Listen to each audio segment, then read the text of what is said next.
Sean bienvenidos al tercer programa El Mundo de los Cronopios. En esta oportunidad tenemos como invitado al escritor Alex Rosales Beas, quien ha publicado hasta la actualidad 3 libros. El primer libro, Águila Solitaria, salió en el 2014. El segundo libro, Los Otros Dioses, salió en el 2016 y Aní también en el 2017. Ha quedado finalista en el premio Copé con el cuento Los números no son exactos y ha ganado el premio Quilla de Oro con el cuento Taitamanco. Con ustedes, Alex Rosales Beas. Agradezco la invitación y estamos aquí para hablar un poco de lo que más nos apasiona, que es la literatura. Para comenzar la entrevista, quisiera comenzar con la siguiente pregunta. ¿Cómo fueron sus inicios en la literatura o en la narrativa, ¿no? ¿Le inspiró alguna persona o alguna situación en particular? Hablar de los comienzos para mí es un poco difuso para poder localizar el momento exacto, pero si nosotros, me retraigo un poco en el tiempo, es en la universidad, junto con varios amigos que también compartimos ese oficio de escribir. Fue en la universidad, básicamente a mediados de la década de los 90. Básicamente, si hay una situación particular, claro que sí. Yo en la universidad estudiaba y trabajaba.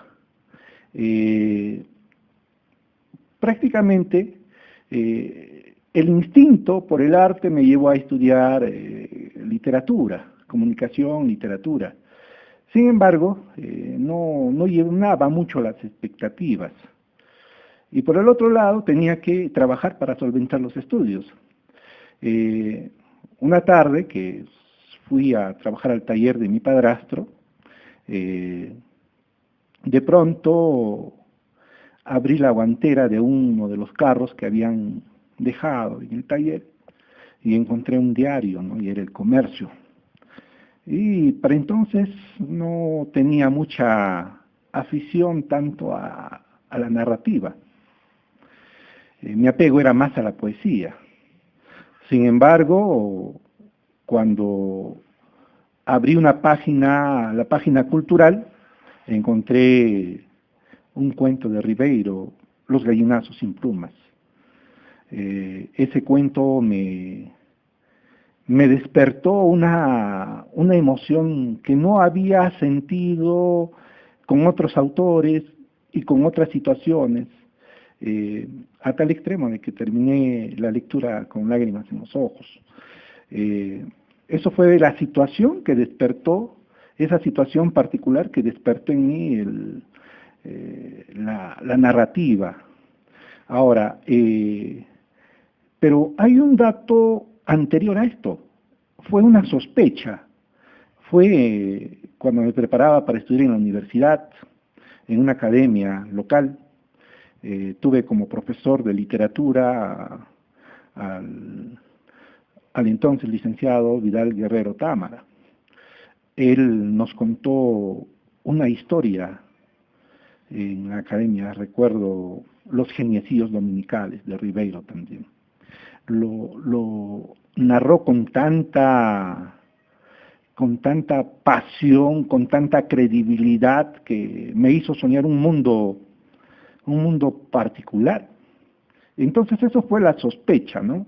Entonces yo asumo de que Vidal abrió una puerta para mi gusto literario, para mi gusto de la narrativa, y la situación fue de la camioneta, la situación fue del periódico El Comercio y el cuento que leí, Los gallinazos sin plumas. Fueron los motivos, esos fueron los inicios para mi vocación de escribir narrativa. La segunda pregunta que le vamos a hacer es, como usted ha ganado premios, ¿qué significa para usted los premios, no? ¿Qué nos puede hablar sobre los premios? Bueno, cuando uno habla de los premios, en el mundo oscuro de la literatura, de la creación literaria, uno como escritor, es como si avanzaras en en un mar tormentoso, sin una brújula. Es como si caminaras por un bosque oscuro a tientas, sin ninguna dirección. Uno siente cuando uno escribe un cuento, cuando uno escribe una novela, siente cierta duda de lo que si está haciendo es bueno, si lo que estás haciendo es correcto, si lo que estás haciendo es plasmar correctamente la emoción o el sentimiento con el lenguaje adecuado. Uno no puede ser juez y parte de uno mismo. Entonces, para mí los premios significan un faro que va a guiar a ese barco ebrio, a ese barco que muchas veces el artista se ve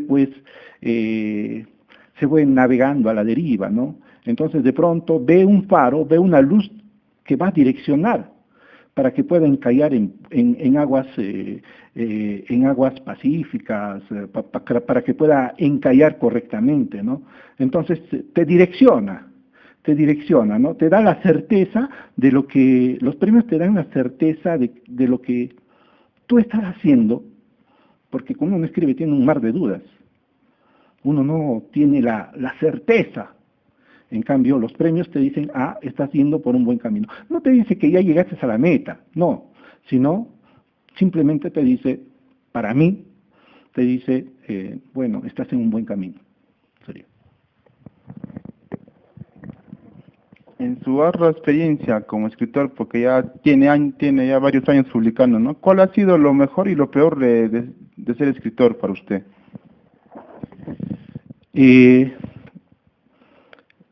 Lo mejor de ser escritor es la libertad, es sentirse único dentro de toda la sociedad, es sentirse importante, es sentirse héroe, es sentirse salvador del mundo incluso, ¿no? De tu mundo, de tu propio mundo, de tu pequeño mundo. Entonces, es la grandeza, es esa adrenalina que va recorriendo esos recovecos de la creación. Eso es un placer incomparable. Y lo peor es no poder tener esa libertad.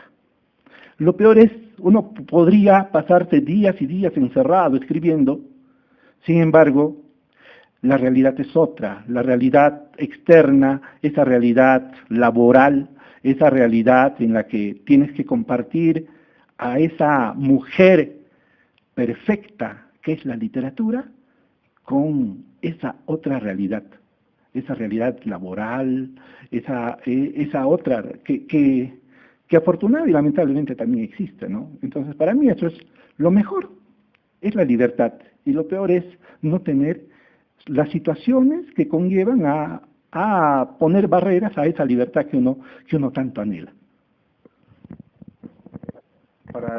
Para escribir un libro, ¿se necesita investigar previamente o lo escribe así desde largo nada más? Hay escritores que escriben con mapas, otros escriben con brújula, ¿no? O sea, realizan un esquema previo y van llenando esos esquemas previos ya trazados, con personajes delineados, con acciones ya próximos a desarrollar. Es cuestión de armar un rompecabezas, ¿no? Y hay otros que escriben con brújula, ¿no? Que se dejan guiar, ¿no? Que se dejan guiar por un instinto. Entonces, para mí, hay historias que necesitan de información. Por ejemplo, la novela, sobre todo la novela histórica, ¿no? Por ejemplo, ¿no? Necesitas investigar ciertos datos para dar verosimilitud a la historia. Sin embargo,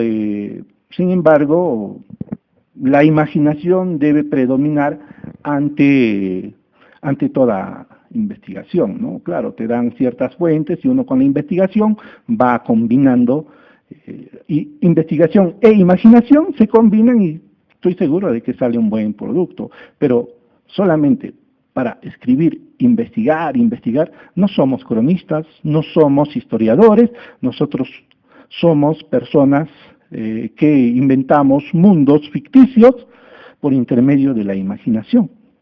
Entonces, para mí es relativo la investigación, ¿no? Claro, habrá, dependiendo del tema que se toque, por ejemplo, de repente uno va a estar escribiendo sobre la subversión, sobre un dato histórico, entonces hay que revisar ciertos datos, ¿no?, en los libros. Pero si no, también pues la imaginación suple bastante, incluso los datos históricos, que hasta lo puedes hacer coincidir. Entonces, para mí es válido la investigación, pero es mucho más válido la imaginación. Con respecto a sus libros están escritos para un público determinado. ¿Usted al momento de escribir busca un lector ideal? Nosotros lo que hacemos es contar historias.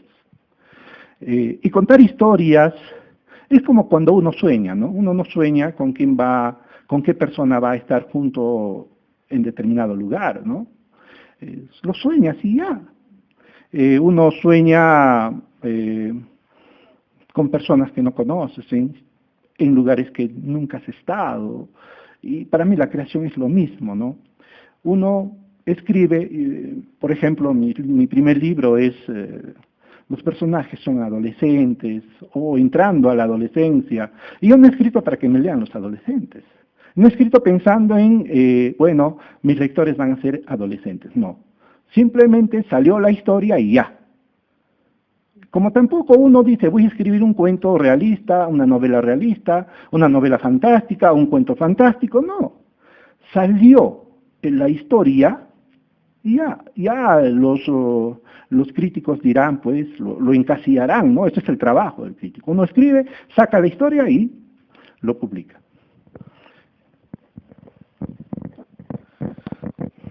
Bueno, para terminar con esta entrevista, ¿no?, ¿cuáles son sus nuevos proyectos para este año, no? Bueno, este año tengo pensado publicar un librito de cuentos que ojalá que sea para marzo o abril, ¿no? El título es se me va una palabrita más o menos complicada, es Sortilegio de la sombra. Y es un libro que trata como un tema eje, la muerte, ¿no? La muerte. Y son cuentos que ya salen del marco de los cuentos de adolescentes o de los cuentos míticos, como en el caso de Los Otros Dioses, sino más bien se encierran en un mundo un tanto más filosófico, hasta diría yo fantástico. Ese tema va a circundar en estas 4 historias, ¿no? Son 4 historias que engloban el libro, ¿no? Sortilegios de la sombra. El libro Anita Miel, el cuento se titula La grulla. Voy a leer la última parte de la historia. Me hice del negocio, fue una ganga, pero la condición de que reparé la avería del 4x4 abandonada en el garaje. Reactivé la empresa con la ayuda de Julieta. Me recomendó a 2 choferes. Me costó trabajo disimular la sorpresa. Uno era príncipe y el otro chacalón. ¿En qué momento los domesticó? La respuesta la conocí en el garaje, cuando desarmaba debajo del carro el sistema de dirección de la 4x4. De pronto, el volumen del estéreo hizo vibrar el vidrio de las ventanas. Las sandalias de Julieta rodearon la camioneta y se ubicaron junto al saco de arena. Luego entraron un par de zapatos blancos hacia la misma dirección. Los calzados se encontraron y danzaron por un breve lapso. La camioneta comenzó a moverse. Las diminutas bragas cayeron como un billetito de lotería.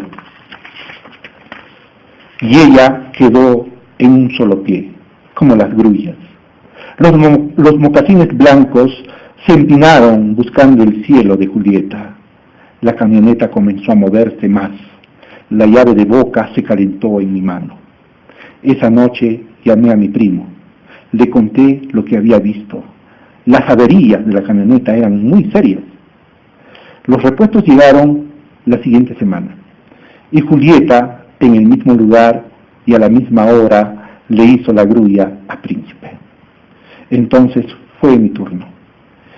Ella entró al garaje cuando escuchó el rugido del motor de la 4x4. «Déjalo ronroneando como gata en celo», dijo mientras con su dedo dibujaba un corazón sobre el capó.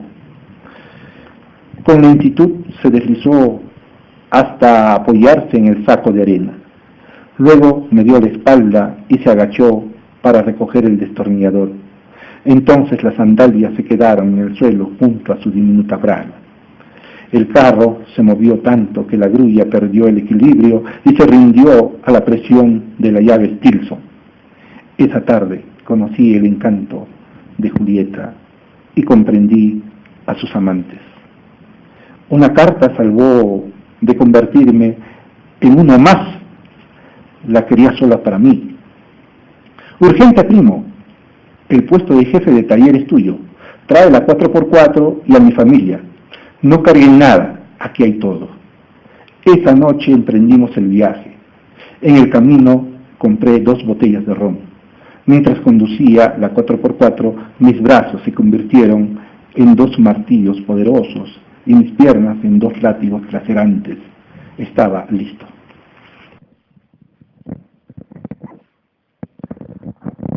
Bueno, para terminar, ha estado con nosotros como invitado Alex Rosales Beas, quien nos ha hablado un poco sobre su vida, sobre cómo se adelantó en la literatura. No se olviden de compartir este video, que estaremos sorteando algunos de sus libros. Gracias.